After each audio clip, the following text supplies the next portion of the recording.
Hello, this is Mark Haynes with Fly Rod Chronicle and Fly Fish Tie Flies, and today we're tying for you GD's indicator fly. This is a fly designed by George Daniels from his book Dynamic Nymphing. It's a great dry fly and for a dry dropper rig. It's one you'll definitely want to carry with you on the stream. So let's get started. First off, in the vise is a Trout Legend D100 size 12 dry fly hook. The thread we're going to use is a tan thread. I also sometimes use brown or black. Really doesn't matter all that much. For the body, we're using a ginger colored poly dub.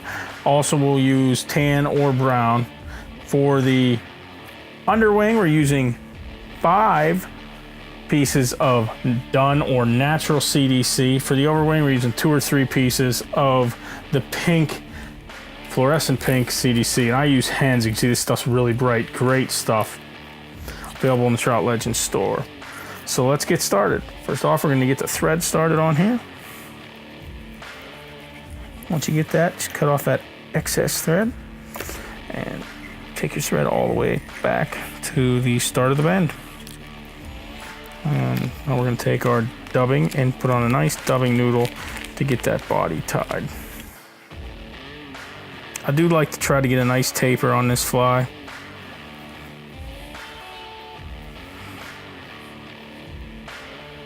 So thinner spot's going to be in the back, and we're going to try to get it slightly tapered as we come toward the front of the hook. On this fly, I like to get this thing tied so I'm a little bit past the halfway point of the hook shank. So, once we get that finished off there, that's kind of how I like it there. Some more from extra fibers if you have any. With a nice little thread base all the way up to the eye of the hook. Next up, we're going to take our natural CDC fibers and we're going to get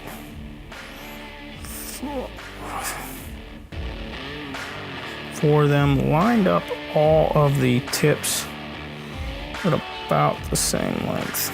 It's kind of a tricky little process. Once you get it,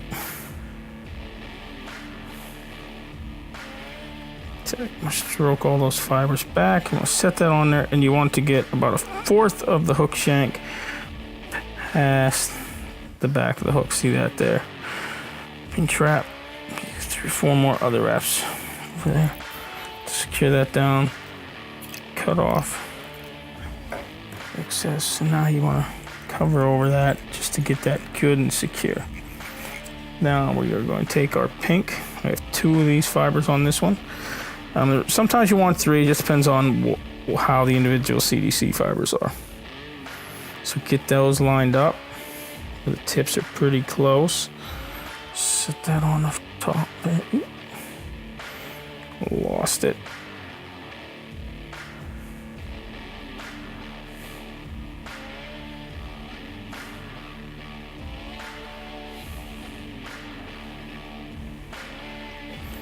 Get on there, even them up. Trap. Secure that. Trim off that excess. And a few more wraps to secure everything. Now we're going to take our brown hackle. I've already got this feather pretty much ready to go and prepared. So we're going to tie that on.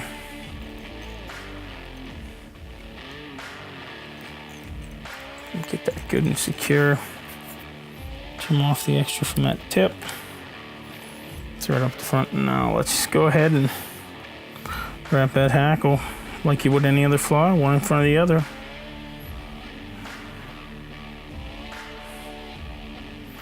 Hold that up, lift that over. 1, 2, 3. Trim off the extra feather. You got enough for a couple more flies left on that saddle hackle.